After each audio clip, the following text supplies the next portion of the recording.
Okay, we're going to get going. Hello, everybody, and welcome to this webinar. Thank you so much. We had so much interest in this. So I'm really pleased that we're able to finally deliver it. My name is Leila Kogbara.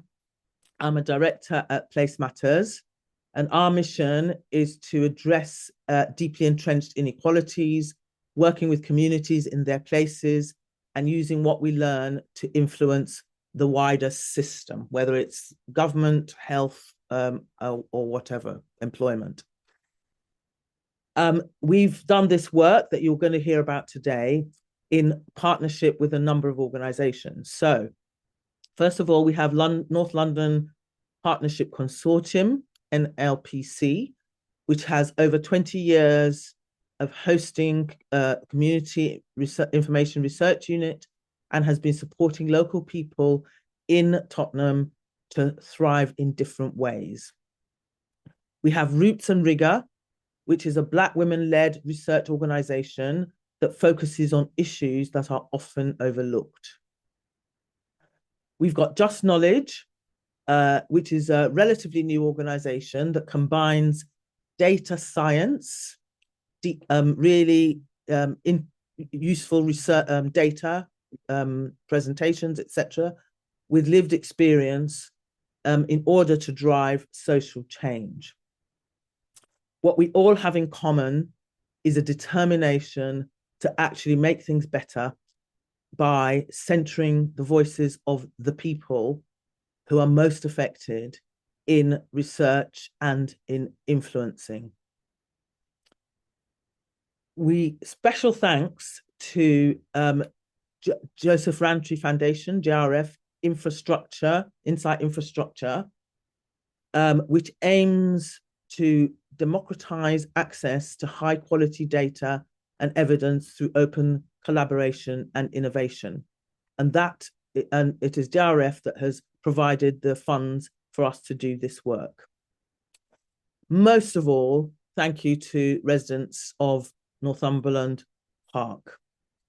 Some of them are here today and you will hear from them, but there's a wider group, some of whom are here but not speaking, and we are extremely grateful to them for what they've taught us, really, and for their engagement in all of this.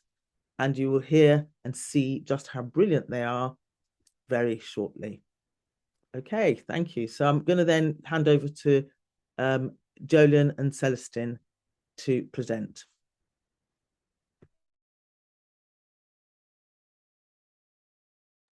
Just checking that you can see my slides correctly. Yeah, okay, I'm getting some nods. Yeah, thank you so much, Layla, and thank you everyone for coming. It's been an amazing amount of interest in this work, so I'm really pleased to be able to share some of it with you today.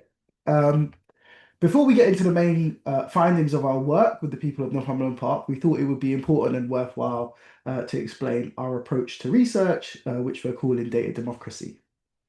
We and many others see that although there are many examples of high quality community and policy focused research, we also hear from local communities that there are a range of issues around extractiveness, fatigue, relevance, and frankly, the results themselves. So, meaning the effect that the research has personally for those who participate, socially in relation to the shared understanding that it generates, and structurally in relation to the effect that the research has on the wider world. This is to say nothing of the quality of training on offer, which often amounts to more of a process of cheap data collection than meaningful research collaboration. So the question that we at Just Knowledge have been tackling over the last few years in various different guises is how we bring lived experience together with data and evidence in a more meaningful way. The data democracy approach is an attempt to solve this problem. We recognize that data allows for many viable alternative explanations. The crucial observation is about who has the power to offer explanations and be believed. Very rarely will those people to whom the data refers, especially in the context of marginalization, discrimination, and poverty, be the ones who offer the interpretation. Uh, the point is that if a range of alternative, equally viable explanations of data are possible, then we need to consider which groups have the greatest epistemic advantage in a given domain. So to put that in another way, who is most likely to have the expertise to offer an explanation for what is happening and how to change it? For us, it's the very people who have the lived experience of the issue at hand. And so at Just Knowledge, we offer research infrastructure to local communities. We don't ask them for data, we supply data. We support them to interpret data through the lens of their experience, putting them on a level playing field and perhaps even beyond the institutions that they negotiate with for change. We believe we need to bring together research and lived experience in a different way, which leans into the strengths of each of the different parties. So how exactly do we do that? First, we recognize that lots of data is available, but that doesn't mean the data is accessible to everyone. To truly access available data, you need some skills in programming and data manipulation, which collectively we call data carpentry. Essentially, we transform messy data into clean, useful formats for civic and academic use and harmonize disparate data sets to produce new insights. We then work with communities to interpret what that data means and identify where change is possible. As I've said, data doesn't speak for itself. It requires human interpretation, and communities bring essential context and understanding. Together, we uncover patterns, challenge assumptions, and pinpoint opportunities for change. We then share all our data and code openly so others can build on our work, challenge our findings, and adapt our methods to their own context. A core principle of our research, which we think is missing, particularly in the policy landscape, is reproducibility. We try to ensure that as much as possible, our assumptions and choices are open to interrogation, and that what we do has a life beyond just our own work. We believe that these principles collectively can create new knowledge, which is both just and actionable. In this particular research, we worked with a group of 9 young people from Northumberland Park and the surrounding areas, some of whom are on the panel today, and you'll hear from through a series of workshops where we gather data related to their hypotheses and interests. The report, which is available now, and this webinar are the culmination of the process I've described. You can find much more detail about our methods and approach in the report.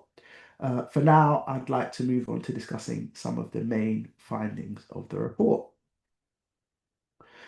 First, I want to start in the way that we started with the community by exploring the spatial context of the London Borough of Haringey, of which Northumberland Park is a part, and giving you an overview of the community. So the London Borough of Haringey, where Northumberland Park is located, is strongly divided in terms of wealth. In the east of the borough, the level of poverty affecting children is very high, with up to 1 in 3 children living in poverty. In contrast, the west of the borough, the rate is as low as 1 in 33, more than 10 times lower. This plot, which was part of our conversation with residents, shows the percentage of children in low-income families by small areas. As you will note, there's a sharp cleavage either side of the East Coast main line, which is highlighted in red. As such, Haringey is a living, breathing, modern example of the phrase "from the wrong side of the tracks." As a result of these sharp differences, if we look at Haringey as a whole, we see that child poverty is actually much lower than the UK average. And in this way, participants reflected on how different levels of aggregation could be used to tell different stories, and in their case, mask the extreme levels of need.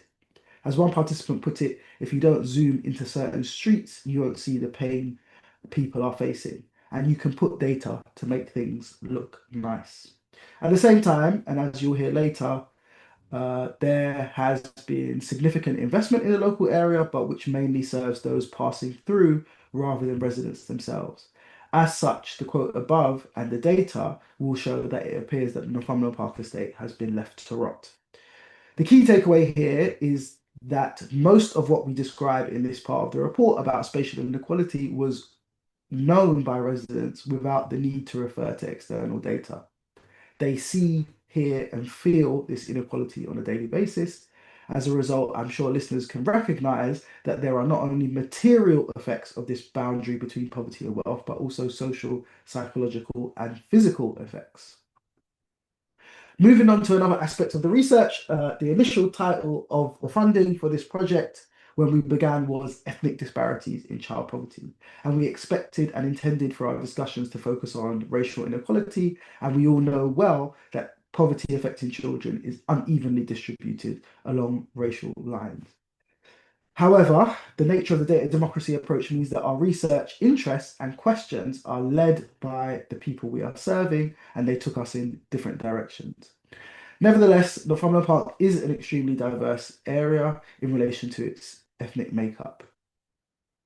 But as we probe deeper about how race and ethnicity contribute to or affect the experience of poverty, what we learned is that class-based solidarity is alive and well. As one participant put it, white kids, working class white people, they're basically like us. They just happen to be white. They experience similar circumstances and they understand how it is here. The distinction then was not between white and non-white, but between working class and middle class, between one side of the tracks and the other. At the same time, as we see in the second quote, there was a deep structural theorization of the racialized processes that produce an area like Northumberland Park, where poverty affecting children is so high, while the majority of residents are non-white. This map, which we produced to investigate participant theories, explored housing pricing across Haringey over 23 years from 2000 to 2023. In particular, here we show how house prices have changed. It shows that house prices for most of the estate remain in the same position relative to London overall as they were in 2000. In addition, one area in Northumberland Park has dropped a decile. That is, the house prices in the area relative to the rest of London are lower in 2020 in 2000. The implication is that over the past 23 years, Northumberland Park has remained one of the cheapest places to live, and consequently, poverty has become more and more concentrated in the area. The findings in this section of the report have important implications for how we think about intervention and support. While we need to acknowledge and address the racialized processes that have concentrated poverty in areas like Northumberland Park, responses that focus solely on ethnic identity without attending to class position may miss the mark. Participants signaled that place-based interventions that address the shared material conditions of all residents in deprived areas may be more appropriate than identity-targeted programs that differentiate between ethnic groups experiencing similar circumstances. I'll hand over to my colleague, Dr. Jolyon Miles-Wilson, now to consider some of the other key findings. Thanks, Celestine. So we learned in this project that it's impossible to discuss poverty and inequality in Northumberland Park without reckoning with what sits on the edge of the estate. Indicated on the map, on this map here, as a teal dot, Tottenham Hotspur Stadium as it stands today is the result of a multi-million-pound redevelopment. The project proffered, amongst other things, employment opportunities, boosts to the local economy, and regeneration of the area. The new stadium opened in 2019, hosting football matches as well as an expanding schedule of non-football events, including rugby and NFL matches and music concerts. From our discussions, it's clear that the stadium has had an impact on the residents of Northumberland Park, but not in the way that was promised. The stadium's presence is strongly felt by residents. Events cause disruption, and the frequency of events means that this disruption is felt almost constantly. On event days, roads are closed, buses are diverted, and key community amenities and facilities are forced to shut up shop. As one resident put it, it causes a lot of disruption. One of my children goes to the Kung Fu just here. My other children attend the adventure playground where I work. And a lot of the time they're like, we have to close tomorrow. Because of the concert, the roads will be closed. It's disruption. It's just too much. Again, we hear a story of two worlds, but the distance between the worlds this time is much smaller. One participant recounted the surreal juxtaposition of hyper-wealth and extreme poverty during a Beyonce concert at the stadium. She had one of her performances and all the food banks were open. I remember walking because there was no buses. I was coming home, so I had to walk from the high road and around, and then there was the food bank. The main argument made in defence of the club and its expanded events schedule is that the redeveloped stadium stimulates the local economy. The benefits of local growth are argued to justify the disruption caused to residents. But as residents tell it, this economic boon is a myth. Instead, crowds are said to parachute in and parachute out, with the cash flowing within the stadium and not in the local neighbourhood. As one resident said, they're mostly spending that money when they're in the stadium because you can't bring stuff in, and then when they go, they just go. So we investigated this by exploring data on gross value added, or GVA. GVA is a measure of economic productivity describing the value of goods and services produced minus the cost of producing those goods and services. To understand the stadium's contribution to local GVA, we quantified the GVA of the 1 kilometre area around Tottenham Hotspur Stadium with and without Tottenham Hotspur's revenue and profit. Because we can't calculate the club's GVA specifically from published accounts, we have to estimate it. The true value of GVA will be somewhere between its revenue and its profit. So in this plot on the slide, the teal line shows the growth in GVA for the entire area since 2016. The green line shows growth in the area when we take out Tottenham Hotspur's profit, and the orange line shows growth in the area when we take out its revenue.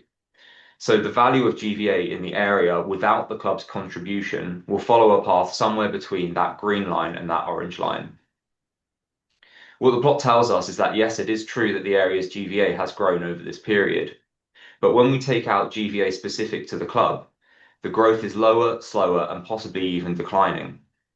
This supports the residents' account that the local economy and local businesses are no better off and perhaps worse off as a result of the stadium's expansion and redevelopment. Incidentally, this highlights one of the main principles for founding Just Knowledge, that different perspectives can produce different results. Here we've seen little to no benefit to the local economy of the presence of the new stadium, but using the same GVA data, the club has made convincing arguments for its economic benefit to Haringey and London as a whole. The difference is one of perspective, not absolute truth. A question we returned to often throughout this process was why. The data we discussed throughout the project is open data, data local government will surely have access to. So why has nothing changed? For residents, the lack of action is perplexing. There's little to no change to past data, at least not in the last 5-6 years. I'm sorry, how much more data do they need for them to realise, wait, there's a pattern, there's a clear problem? At this point, it's not even about whether or not you live here, it's like whether or not you're human. While we were finalising this work, new indices of deprivation data were released. The timeliness of the release confirms that whatever focus the local authority has had on Northumberland Park has been ineffectual, to put it mildly. The plot shows Northumberland Park's rank on deprivation metrics for 2019, which are shown in teal, and 2025, which are shown in orange. And here lower ranks indicate greater deprivation. So it shows that Northumberland Park's position relative to all other areas in the country has worsened on nearly every measure of deprivation. One of the metrics that has declined the most is income deprivation affecting children. Whereas in 2019, Northumberland Park ranked 485th most deprived on this metric, it now sits at 41st most deprived. The timing of this new release, in a sense, provides a natural experiment of what effect the newly redeveloped stadium has had on the area. As I mentioned before, the stadium had just reopened in 2019. This new data allows us to examine Northumberland Park's situation 6 years later. 6 years for the benefits of the stadium on residents to manifest: boosts to employment, reductions in poverty, improved education and skills provision, better health. These benefits are not unreasonable to expect for the neighbourhood of a multi-million-pound stadium belonging to the 9th richest football club in the world. But these benefits have not materialised. While it is true that new data shows some improvement, namely to crime and living environment, on all other measures, Northumberland Park is worse off in 2025 than it was in 2019. This data reveals the stadium's redevelopment as perhaps the most significant missed opportunity to improve constituents' lives in recent memory. Our discussions and research provide an account of how this came to be. The residents spoke the truth as it seems to them, and exploring the public record supports their account. On the right of this slide is a table taken from a planning revision document for the stadium. It describes the need for the project to renegotiate the terms of the agreement to make it viable. In practice, it's a list of the fundamental commitments laid out in the original planning agreement that Tottenham Hotspur were permitted to renege on. These included the provision of affordable housing, employment and training opportunities, education support, and highways and transport costs. The highlights in that table show every occurrence where an obligation was altogether deleted. The table also shows how the club's agreed financial contribution under the agreement dropped from £16.5 million to just £500,000. Some of these commitments, such as for transport and highways, were absorbed by the council or the Mayor of London. So in a bizarre reversal, the taxpayer, including those most negatively impacted by the stadium's redevelopment, footed a considerable portion of the bill. More recently, in 2024, the terms of the deal were renegotiated again, increasing the number of non-football events allowed from 16 to 30 per year. Though locals were consulted, it doesn't appear that they were heard. Out of 62 responses, 49 objected. That's nearly 80%. In the planning report, there's a paragraph describing the results of the consultations with local representatives. This paragraph lists 6 points made in support of the plan by locals. The points in objection numbered 75. From the residents' perspective, the council's continued acquiescence to the desires of the club indicates that the power dynamic favours the club. One resident said, Spurs wanted to become more commercial, to have more acts like Beyonce. They had to bargain with the council to increase it. Now, the council, obviously, a lot of people no, you can't do that because it's going to disrupt the local area. But at some point, the council basically just fumbled. Whatever Spurs said or told them made them scared. So the council was like, okay, you can just run any amount of events you want. This perception of the club calling the shots is supported by the language and tone of this revision document from which this table was taken, and there's more detail on this in our full report. In summary, these documents serve as a catalogue of the ways in which the people of Northumberland Park have been let down. The Section 106 agreements were designed to mitigate disruption and compensate residents, and in waiving these important commitments, the council abandoned the people they were supposed to serve. As we've learned throughout this process, a deeper, more nuanced understanding of the issue is possible when we listen to and hear the realities of people's experience.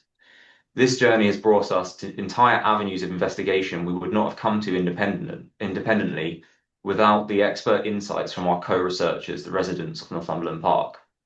As a result, the knowledge that has been produced provides sharper clarity than would otherwise have been possible.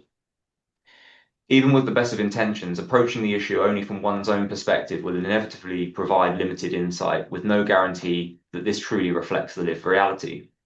Only by listening to people's stories and hearing their experience can we begin to understand the reality of the issue and how to move forward. With that in mind, I'll now pass to Tamanda and the residents of Northumberland Park. Thanks, Jolien. Thanks, Celestine. Yes, so I'm Tamanda Walker, as you've already heard from my colleagues, Director and Head of Research at Roots and Rigor. And we are a boutique research and consultancy organisation that walk alongside communities and organisations that want to unearth knowledge and effect change. So for us, as you can probably tell, listening to the Just Knowledge guys, it's been a real synergistic opportunity to work together because we share a sense of value around the importance of lived experience and the importance of combining that with the kind of systems data that the Just Knowledge team brings to the table. So the first thing that we want to say is just to reiterate what my colleagues have already said, that what came out of this process would never have been possible without local residents, who we're very happy to be joined by today. And in terms of us at Roots and Rigor, what we were really, really attuned to throughout this process of looking at data and speaking about the local realities in Northumberland Park has been this question of story when it comes to child poverty.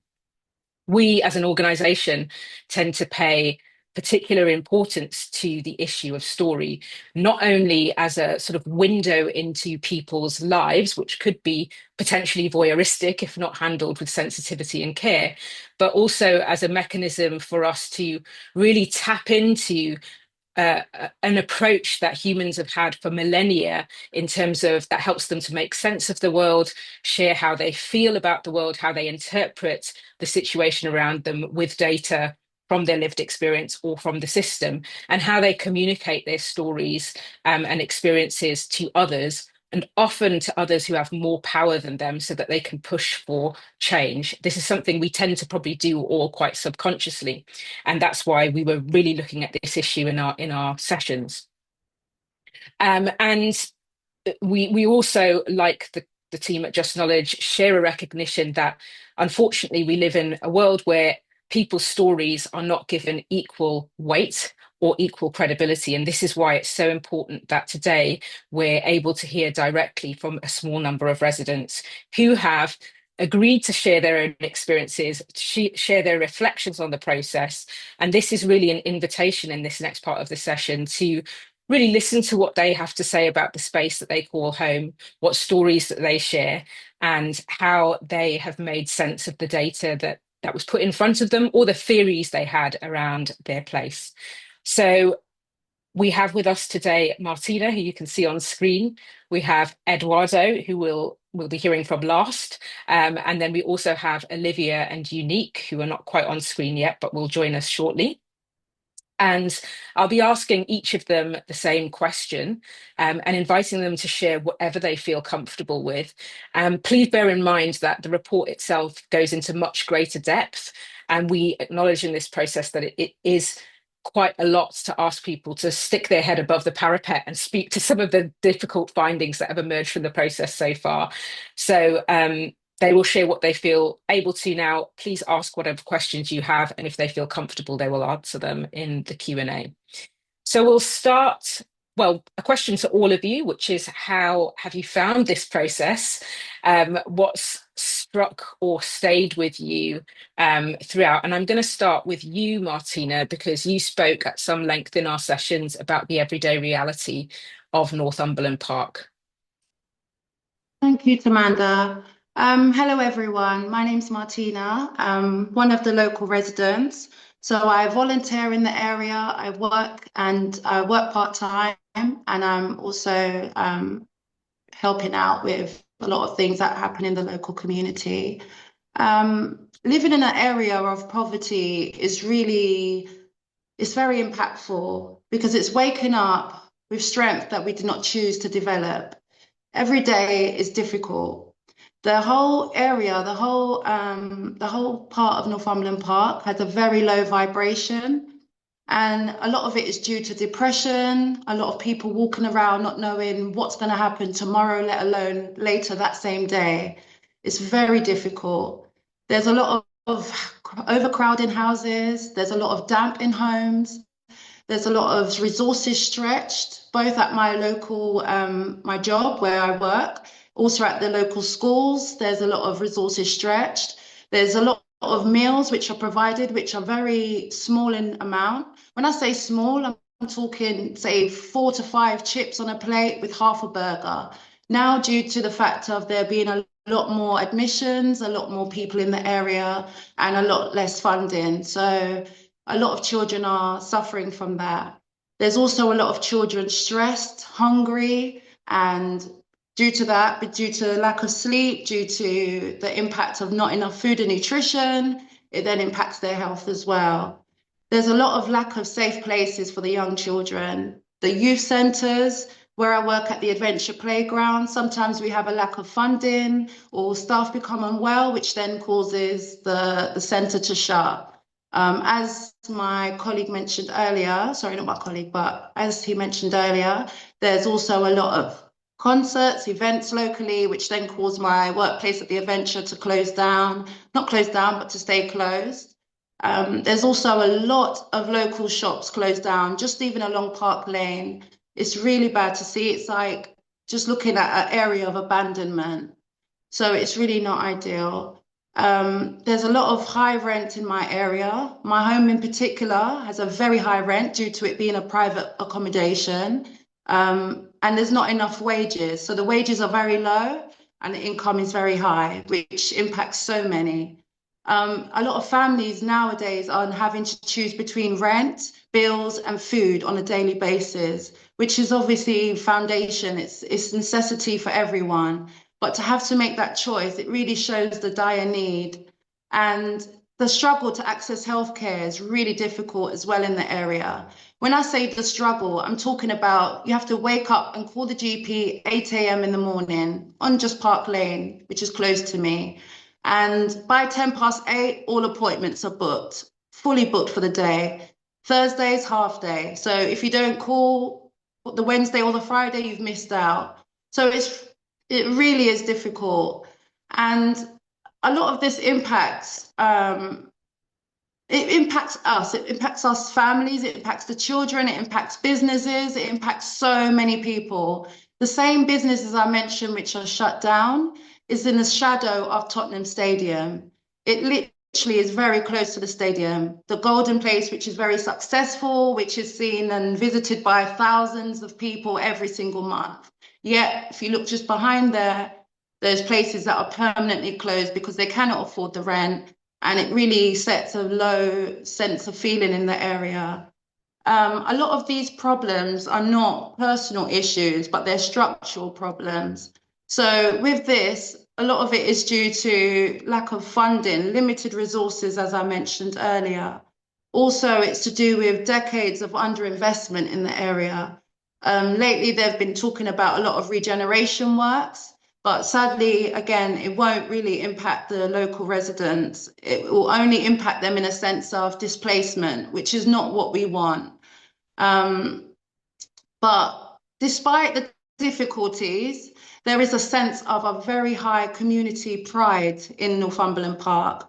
As I mentioned before, I volunteer in the area. We have community banks. We have community food that we serve during the week. We have a end of the month where we all come together, we share food, we cook for the locals, we cook for everyone. Every single person is welcome, regardless of age, regardless of status, like even the local postman. We cannot try and judge anybody. We can't say, oh, you're working, why are you here? No, everyone has their problems, everyone has difficulties. So people from all different statuses come, they'll share food, we'll share stories, we'll share that support and that love, that kindness. There really is a lot of talent and skill in Northumberland Park, from the youth club to the adventure playground to the adults who have skills of, they used to be electricians, plumbers, etc. They come to the local food banks, they help out. Whatever needs help, they will do it. So there's that big community essence in Northumberland Park. The youth clubs and the adventure playground is pivotal for children as well. It helps them with their development. It gives them a safe place to go and vent. It gives them a place to learn, to develop. It gives them time away from their stressed parents, myself included. So it really is so important that these things are maintained, and it really is important for everyone. Because also what we'd say is poverty doesn't erase community strength, but sadly, it doesn't pay the bills either. So a lot of us are still in a sense of struggle. What I wanted to say is, for a lot of you here today, even if you could just come and volunteer with us for some time, or just help to advocate for us, that will cause a lot of help for us. It would mean that you get a tangible experience of seeing life in Northumberland Park. You get to be part of what we do. We'll encourage you, we'll invite you, we'll welcome you with open arms, we'll give you something to eat, a warm meal, we'll chat with you. There really is no difference in our status. All of us could go through things. But I really feel like that will give you a first-hand experience of what we do, and it'll give you the idea of how you can help and how you can be around to see what's going on. What I suggest as well is that we just have more safe and affordable housing, just enrichment of mental health. Also community-led regeneration, because a lot of the regeneration works do not involve the community, and we feel left out, we feel displaced, as I mentioned before. So even just to have that in part, it will be something that would really benefit all of us. Also, what I would like to say is, as I mentioned, mental health can affect absolutely anyone, all of us.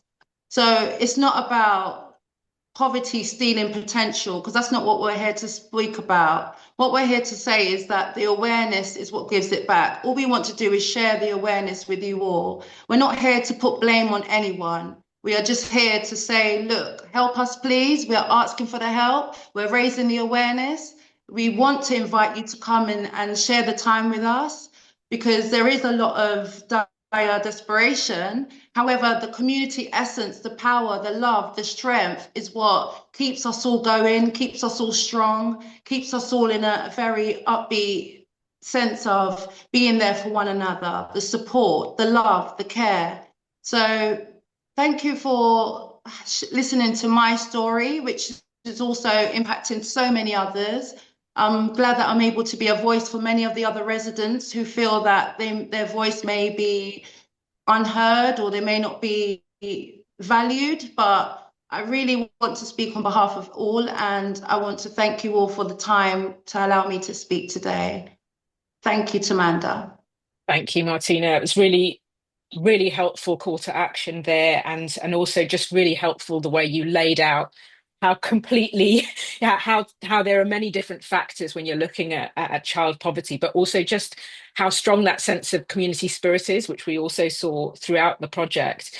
And the next person that I want to invite to say a few words is Olivia, who I recently had the pleasure of writing a blog about some of our experiences, and Olivia was someone who coined this sense of sometimes she looks around and sees Oliver Twist everywhere. So, Olivia, what were your reflections on this process and what struck you being involved? Hi everyone.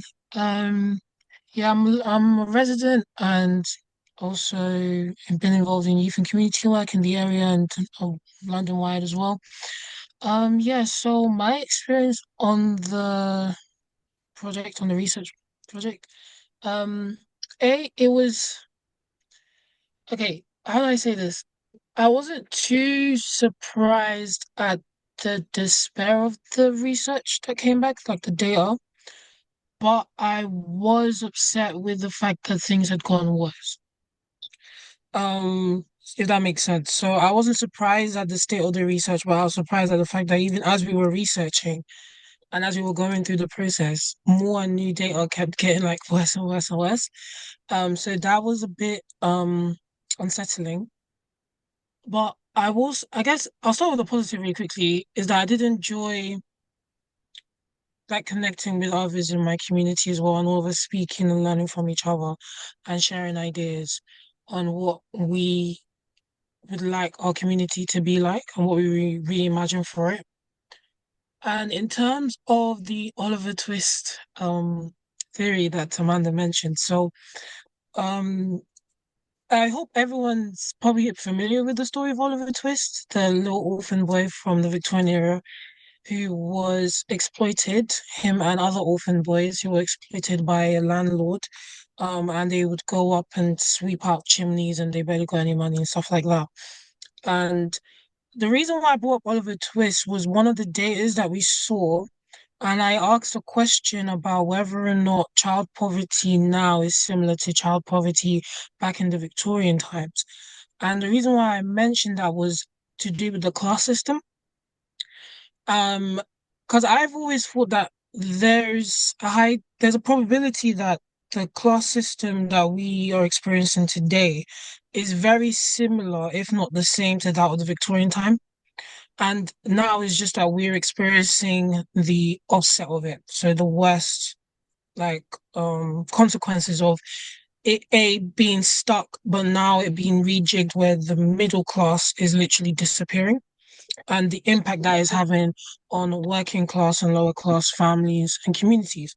So when I asked that question, we did a little bit of research into the data, and there was a lot of similarities between now and centuries ago, which again shows that this is not just like a modern day problem, and it's not just something that happened in the last 10 years. This is something that has been happening for decades, and it's an ongoing problem. And even though, communities come in and out, people change, and the city has been changing, the country has been changing, certain things have stayed the same. And I think that, or actually, I believe that Northumberland Park demonstrates how, even though time moves, system hasn't, changes haven't. So, yeah, that was why I kind of brought up the Oliver Twist thing, because if you think about it, there's a lot of common themes in Oliver Twist that you will find today. So, for instance, them all being exploited, there's a lot of child exploitation that's happening, all of them being from broken families or poverty, like really bad child poverty. We find that in Northumberland Park. Them being told to run to different areas to do work, similar to the county lines concept that we see today, especially within violence reduction and violence prevention, crime prevention amongst young people and affecting children today as well. So there's a lot of similar things that you can get from that book that we experience today in real life. And I remember when I was studying the book in school, I used to think, oh, okay, all of us could relate, like all of us in school could relate to some aspects of it in some ways. And then to still see that play out today, like many years later, is disheartening. And then the other concept I spoke about was like the W3 bus. Um, because all of us, we all taken the W3 bus because that's the main bus that comes to Northumberland Park. And the W3 bus, what's interesting about that bus is that it goes through the whole borough. Like it will pass through the borough, the main spots through the borough. And if you go on the W3 bus from Northumberland Park all the way to where it ends at Finsbury Park, and just sit on it and just observe the environment, the different places it goes to, you will actually see the difference between the east of the borough and the west of the borough. You also see the difference within different parts of the areas, whether that be in the east or whether that be in the west as well. And it was just using that analogy of, okay, those of us that live here, we know what it's like, but then when you go out, it's more obvious that, wow, we really are in a different world oftentimes. So that was two like analogies that I came up with, or like I shared just from thoughts that and conversations that we had during the research. So yeah, I guess that's all from me. I don't really know what else to say. Is there anything else I'm supposed to say to Amanda? No, that was brilliant. I think you've made the point that the Just Knowledge guys were really trying to say, is that who is this data for? So often when you live in a place, you have an understanding of the reality. And yes, as you said, this data can also be quite heartbreaking, and it's Yeah. impactful, and it produces all sorts of emotion for us. So I think you've been perfect in your explanations of how you made sense of that data, and we really appreciate your contribution. I'm going to invite next to speak and share some of her reflections, Unique. And I know you wanted to speak a little bit about what needs to change based on your own experience of the area. Everybody. Taking part in this experience was really meaningful, and it opened my eyes to things that I didn't genuinely see before. For one reason, I've lived in the area for 5 years, and I moved to the area because it was affordable. I was priced out of my original area that I lived in. Um, and having a child and going through that vulnerable time really showed me where the support was and where the gaps in the support were. Um, Coming out of some of the sessions, what really struck me was a deep feeling of helplessness, um, disappointment, frustration, because seeing that things are getting worse is and living in it is really soul destroying. Um, but there's hope because, as Martina said, the community is extremely strong. And I think the community holds the answers to the problems, but the community needs to be handed back the power. That's with funding and support. I'm not going to give you guys the answers. I'd like to invite everyone to to read the report and think about what is said in the report and offer your own suggestions and reflections and tell us what meaningful change looks like to you. Because when you're living in this situation, it's tiring. And to expect those people that are going through this tiresome situation to develop all the answers and do it all is unfair. So reflect, read the report, and get back to us on what you would like to do to be the change we need. Very well said. Thank you, Unique. I think I'll move straight on to Eduardo from that because you said everything. Eduardo, I know you're coming at this from North London Partnership Consortium, directly in the community as a professional and also living there. So would love to hear from you about how you've seen the process. Good Lord. I mean, how do you build from that? Because like there's a duality, and from my perspective, I obviously, like you mentioned, I did live in the area for 15 years, and I faced that struggle.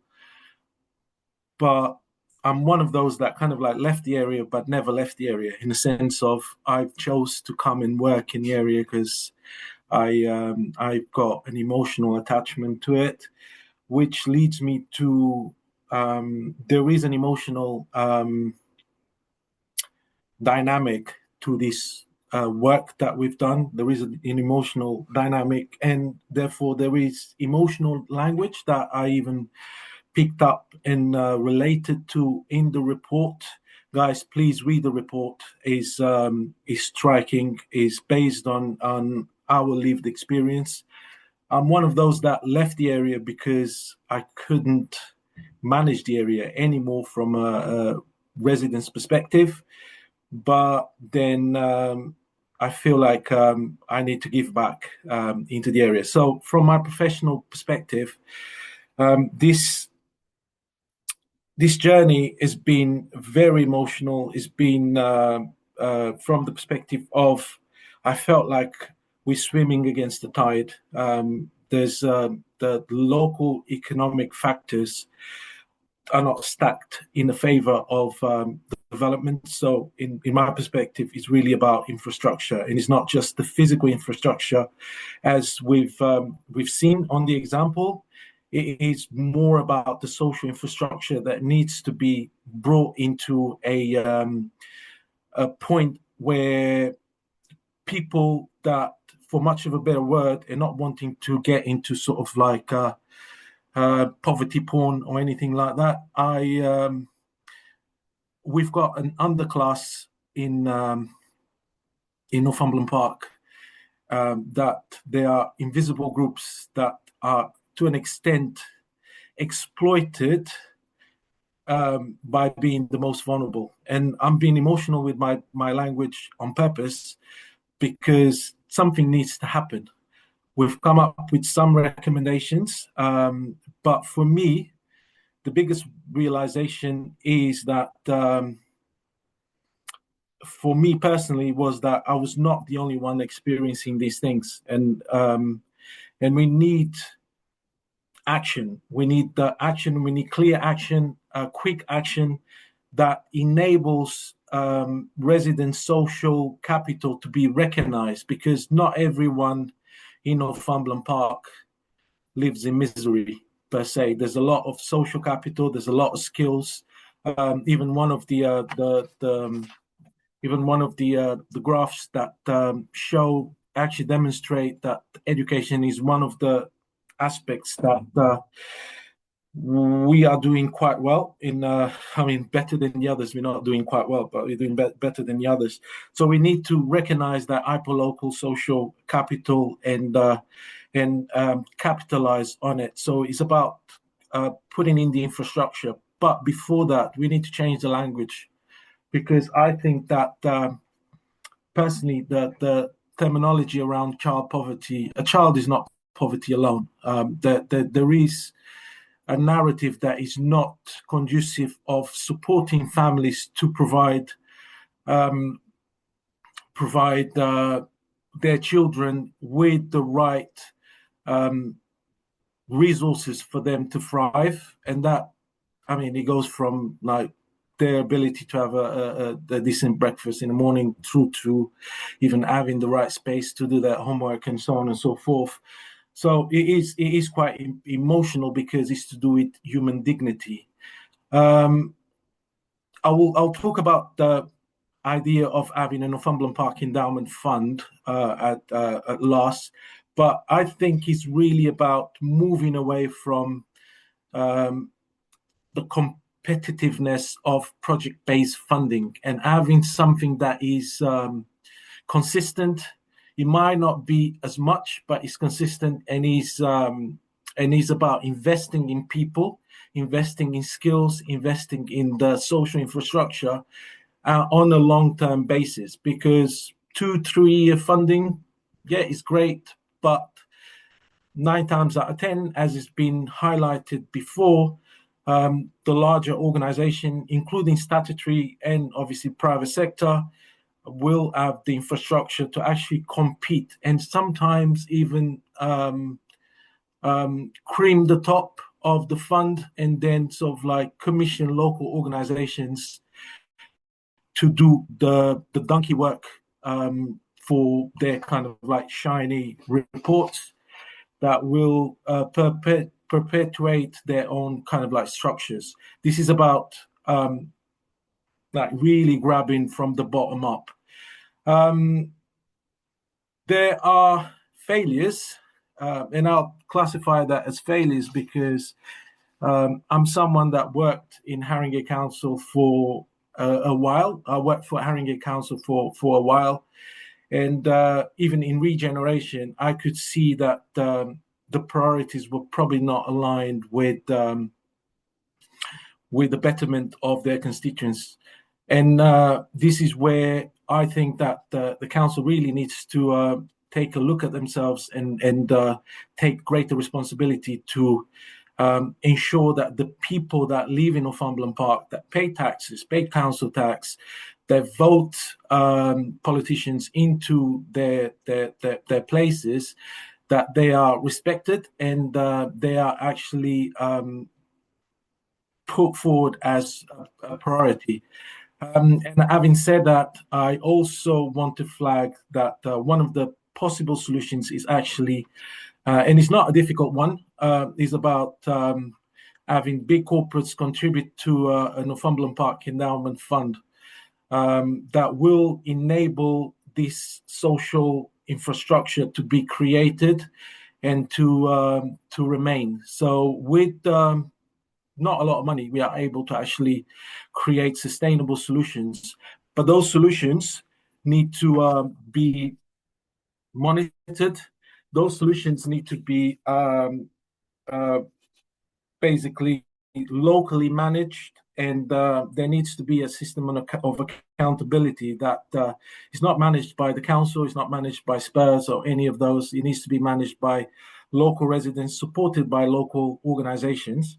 But there is another aspect to that where, again, these are about us being pragmatic with the solutions.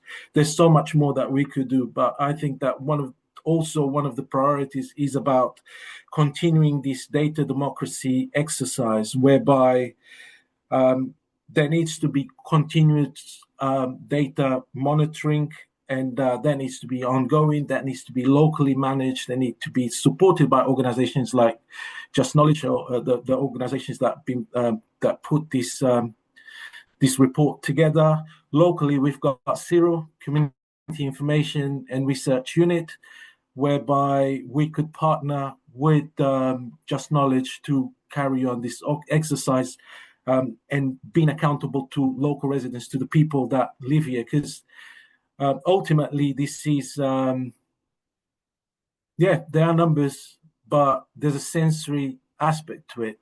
Unless you lived it, you're not able to actually relate to it fully, because data can be manipulated. And I mean, I've got to praise Just Knowledge for the exercise and the support that they've provided us, as well as the wider group of organizations that have come together to actually bring and make sense of residents' experiences on data, because everyone feels that everyone that we speak with as professionals feels that things are getting worse. But believe it or not, the reports that come out normally from local, regional, central government suggest that things are getting better. And this exercise has been sort of like unique. It's helped me a lot to to reflect on my own journey, not just personal but professional. And this is something that I want to carry on, and we at NLPC want to carry on being involved with. And I don't want to Thank speak you. too much. I could be talking about this for forever. No, that's great. I'm not going to say too much more, just to wrap up by saying like a huge thanks to all of the residents and professionals that have been involved for sharing their stories. I know we already have some amazing comments from people who've tuned in, so I'm going to pass over to Layla now, who is navigating the Q&A for us. We'll do our best to answer any questions. Thank you so much. My goodness me, even as I was listening there, I felt emotional again. But you know, we've got to harness this emotion to move forward. So I'm gonna we've got some questions in the Q&A. Some of them are questions, some of them are comments. I'm going to start off, Tamanda, by probably asking you, and perhaps Celestine and Jolien can join in as well, in terms of the question about the potential harm of research on the people, because like Eduardo and others have said, it's actually sometimes quite a painful journey. And there were times in the room where you could just feel like the energy drop and the depression descend. So can you talk a bit about that way that works, the feeling about that, and how we've tried to address it? Yeah, sure. I think it's a really good question, and it's a question that all of us as partners and in our work are constantly in an active conversation about. I think people today have used the term poverty porn, and what is the difference between naming the reality as you see it based on your lived experience to hold people to account, and naming realities that people may demonstrate a level of empathy for, but really actually do nothing to meaningfully move you towards action. It's a tricky one. There's no necessarily clear-cut answers on that. I know Just Knowledge's take on this is that, this is why we start with the data and let people interpret rather than starting with the lived experience, which I'm sure Celestine and Jolien will speak more to. Often in Roots and Rigor's work in this area, we start with a very open question, which is, what matters to you, and what do you want to understand and know more about in terms of the issues you want to address in your area? And while that really works for us as community members and organizations to have agency, which I think is the most important thing, it's actually very hard to go to a funder and say, we want to do a project with this group, but we don't totally know what it's about yet or what this thing is. So, even down to today, thinking about how do we curate this, and should people be compelled to speak, what level of disclosure they want. These are always active conversations, but we start with the sense that we're all adults, we're deciding this together, and we always have to reflect as we go about what's appropriate and not, and keep that conversation going through the process. I don't know, Celestine or Jolien, if you want to add any more to that. I think you kind of nailed it there, Tamanda, to be honest. I would just, the thing that I may be, well, still perhaps wrestling with is, and in relation to this question, is whether or not we should be the ones to decide what is, too traumatizing, or yeah, what information people should have. Part of the problem that we're trying to resolve is that oftentimes communities don't have access to the data which organizations that may be responsible for their welfare do have access to. And so it's trying to kind of level that playing field. Having said that, as someone with a background in psychology, what we do know is that people are often comparing themselves to others in ways which create more self-esteem for themselves, which are protective.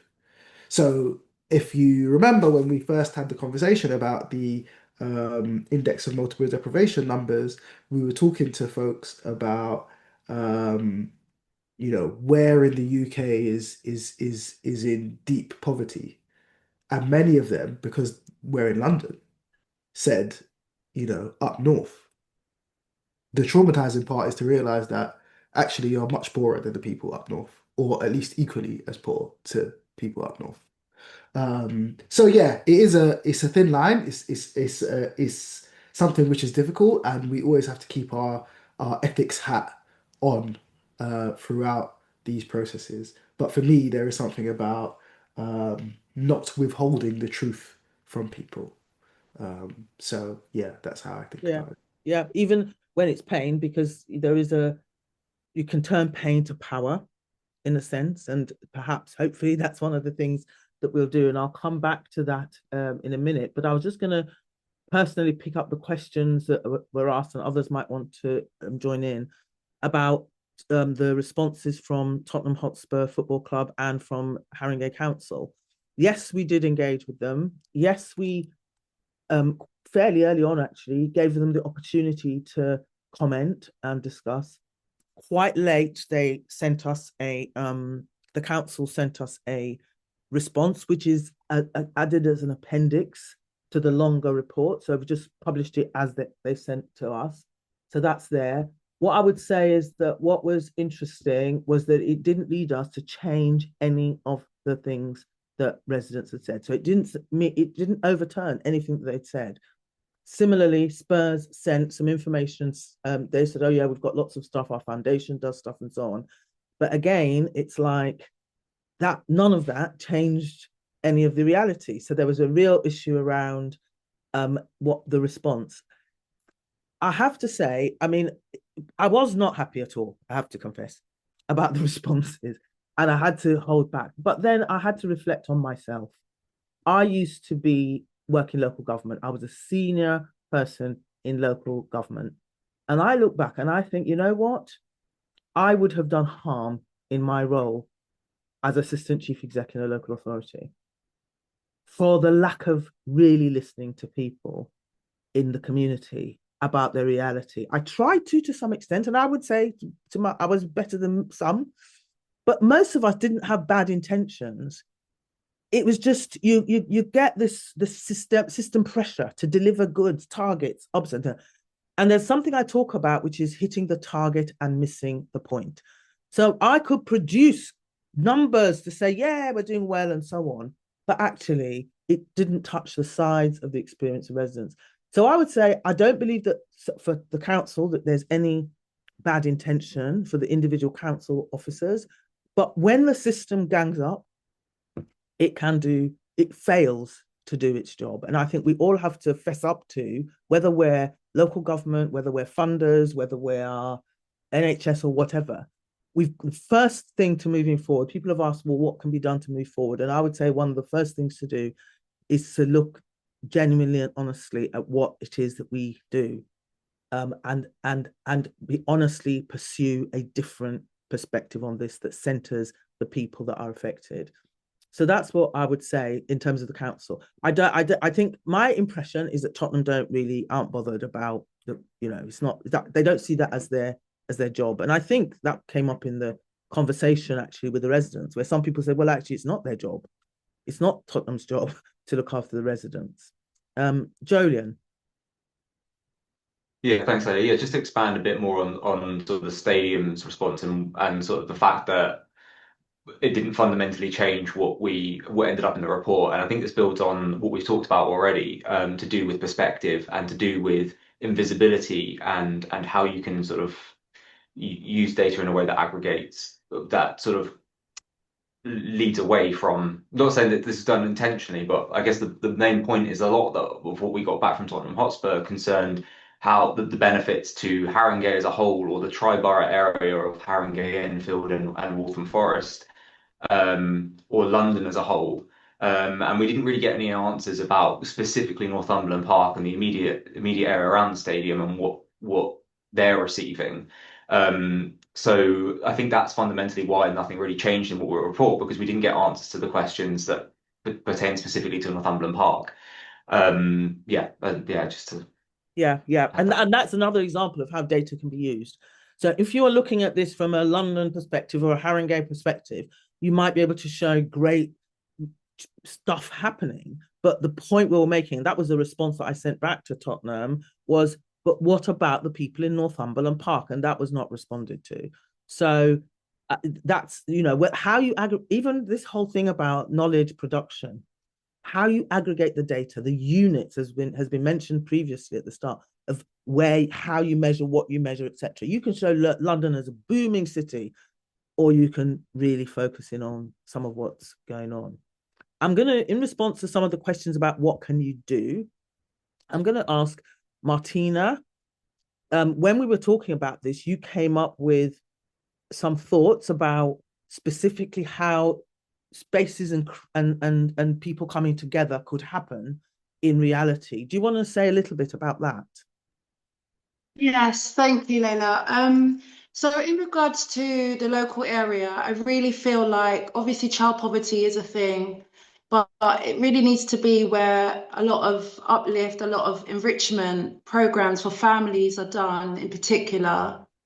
And it should be done in a hub, which is the community centre, such as the NRC, which is Northumberland Park Resource Centre, or the Tottenham Community Centre, which is they're both very close to Northumberland Park.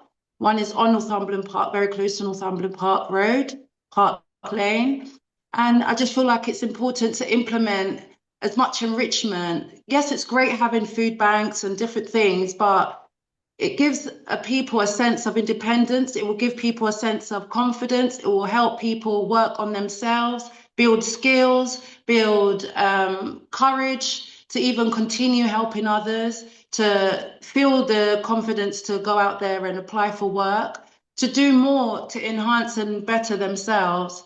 So it definitely needs to be a thing where there's enrichment, where they can work towards goals, where they can have things where they can be boosted in a sense. They're supported, ongoing. They see improvement, not where they're in a system where it's just a cycle. So that's just one idea that came to mind, which would definitely impact all the locals, the families, which then in turn improves the children, and it can actually put an end to poverty. So that's something that, yeah, we thought of. Yeah. Thanks, Martina. Does anybody else want to add any more, if you like, color to the suggestions and recommendations? I would just want to add one thing to the endowment fund thing, which people will see in the report. But one of the things that we looked at when we were trying to understand this kind of relationship between the club and the local community is that Tottenham Hotspur's 2024 revenue was close to £1 billion. And when we were coming up with this endowment fund idea, we were talking about, what could happen if Spurs donated a proportion of that revenue, which is so small as to be like a sunk cost. So what about, 0.1%? 0.1% of that revenue would be very, very significant to the community in Northumberland Park. So something like £500,000. So I just wanted to kind of add that in there. That. Interestingly, some of the things that residents are asking for is actually quite trivial. Could be trivial if there was a will to do it. So I just wanted to kind of add that in there. It's not heaven and earth that people are asking for. It's quite small investment. Yeah. Does anybody else have any other comments or thoughts on that idea of the endowment? I thought the endowment idea was a really interesting one, actually, because the idea and coming together with Martina's idea of spaces and so on, it's like there's got to be a way of doing change and supporting the people that isn't, you've got a pot of funding, it'll end in a year or two, and then but you're back to square one. There's got to be, it can't be beyond us. We've got surely to think about how can we put something permanent in place that isn't going to just end and so on. I can see that Vandu Languages has raised hands, but unfortunately, we don't have a way of enabling you to speak. So you're going to have to pop your question in the chat. I don't know how that happened, but anyway, I'll see if I carry on and I'll see if I I've can help. unmuted Vandu, so Okay, we're allowed Vandy, to you can talk. ask the So question. Okay. Hi, it's Maverick here. Okay, go on. I kind of disagree with that the club doesn't have the responsibility. It's the local authority or the system itself. I think if someone is doing business in the local area, I think they should have a responsibility, and how you bring that argument and how you make sure that they take their responsibility might be something else. But any business doing, a business in the area have the responsibility of improving the area, because they are part of the system. They are making money in that locality area. So I just want to kind of not disagree, but to share my Yeah. view on that. Thank you. Thanks, Mebrak. I think it's an interesting point. Well, there was a debate within some of the sessions as to whose job is it. And yes, as a human beings, it's our job.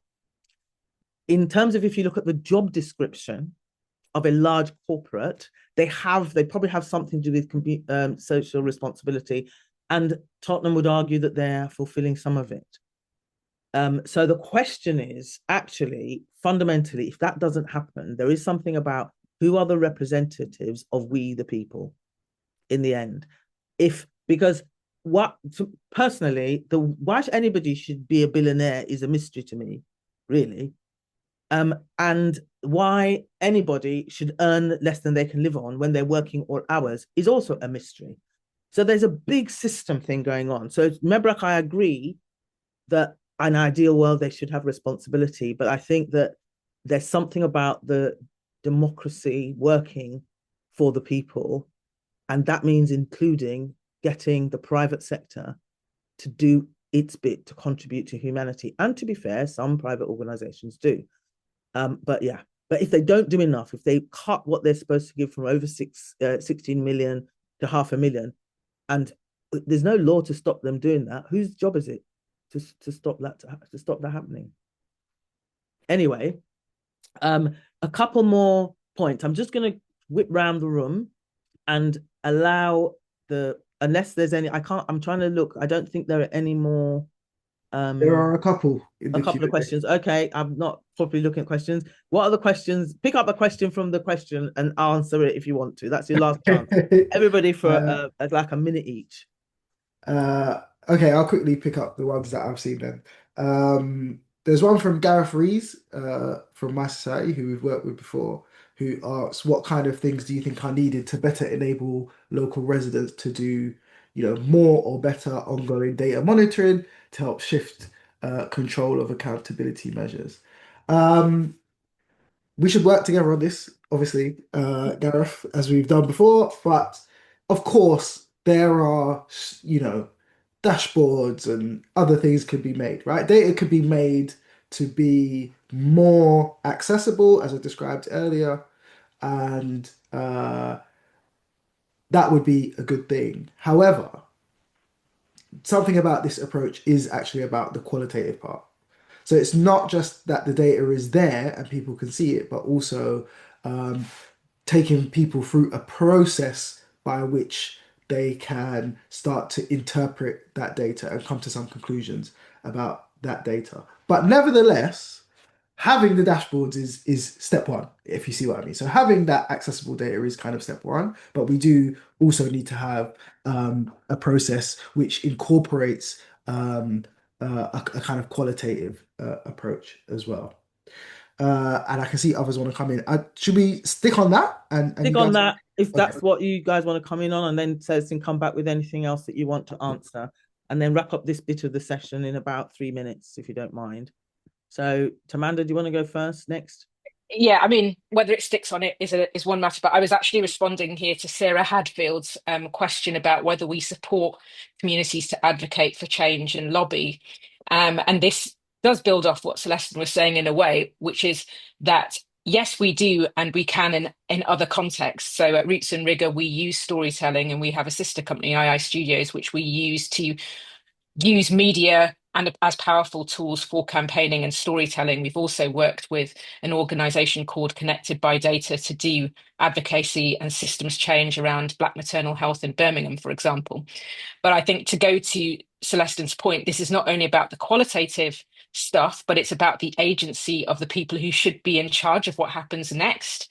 So even in this process, we've said, there are many places we could go, but it has to be the residents of Northumberland Park. If there is a campaign and we can agree what that is, and then we can find partners to resource that work, of course we'd love to, but it really has to be us putting ourselves in the service of those residents to do what they most want to do and pursue the change that matters to them.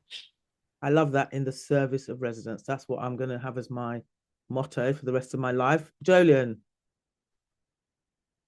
Thanks, Leila. Yeah, some great points. And yeah, just to sort of add in about the existence of like data and data dashboards and such like is useful in itself, but I think there's also like a mechanism of whereby sort of the knowledge that that data is there and accessible and usable it is known, and that creates accountability in itself, in my view, in the sense that when people are equipped and are known to be equipped with knowledge, that changes the power balance in the conversation. So that's like another aspect of how we kind of envisage sort of data fitting in and this data democracy process fitting in to sort of creating change. Great, thanks, Jolyon. Celestine, you had a couple more points. One is someone asks what are the future plans for using the report for influencing? Are you happy for other organizations to quote and use the report in their work? Absolutely. The report, every piece of data, every piece of code that we wrote is publicly available, free to use. Cite it, use it. It's not intended to be just for us. It's intended to be a resource that anyone who has similar interests can use. And I think that's the only, although there are more questions here. So there are a few questions.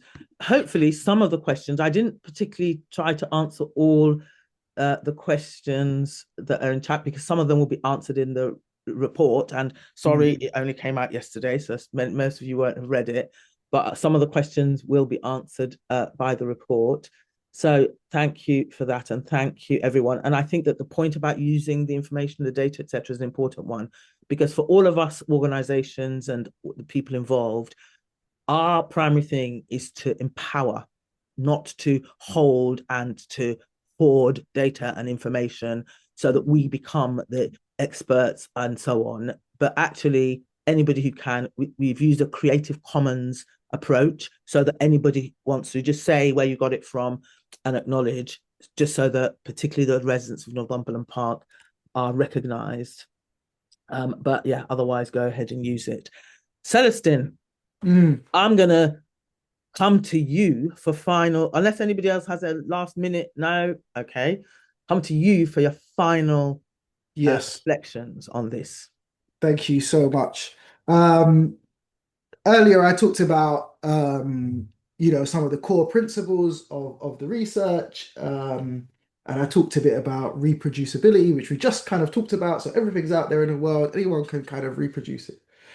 One of the other key principles of research is reflexivity, and considering how one's own position, experiences, etc., influences the research and what you are able to hear or not hear.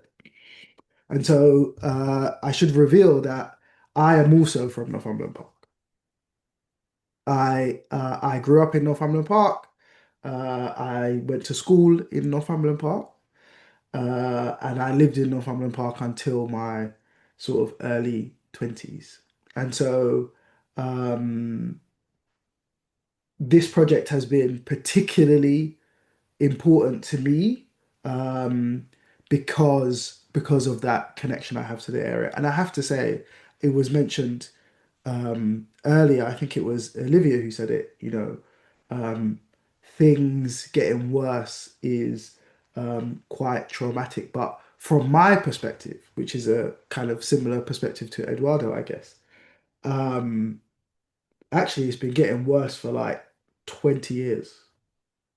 So I've, in earlier parts of my life, I've written about growing up in an area like Northumberland Park, what it means. This is an area that is in the top 3% most deprived areas in the country, and going from there to, you know, various things, PhD at the London School of Economics, etc., etc., etc. But the thing that makes me sad, and the thing that I think is most unfortunate, is that however bad I thought it was, it's much, much worse now. And in my time, it would be rare, very, very rare to see someone come from Northumberland Park and, go to university or get a kind of, be successful, if you like. If it was rare then, what's the case now? And my hope for this is that um, this report and this process that we've been through can help to catalyze some kind of change in this place where there is a lot of talent, as Martina said, there's lots of talented people. um, but it's kind of one of those situations where, if the person that is meant to cure cancer is born in Northumberland Park, they will never get to medical school. So we need to change that situation, and I hope there's lots and lots and lots of people signed up for this webinar, over 400. So I hope when everyone receives the recording of this and receives the report, that use whatever powers you have, and whatever influence you have to try to change this situation. And that's it. Great. Thank you, Celestine. I've got nothing more to say. Alex, if you want to have a quick wave, Alex is from JRF and has supported us along the way. But thank you to everybody who has brought their voice today and has spoken so powerfully about something which we really cannot allow to continue. And we are looking forward to moving forward somehow from where we are, and for Northumberland Park not to be in this situation in 20 years' time. But thank you everybody for coming. If the panelists could just stay on the call for a little bit. Alex, you can give a wave. So if the panelists and Alex can stay on for a little bit, otherwise, for everybody else, thank you very much for coming along. A lot of people, as Celestine said, showed an interest and signed up, and we will send the recording and we will send the report, etc. again, so that you all have access to that. Okay, have a lovely rest of the week, and thanks again.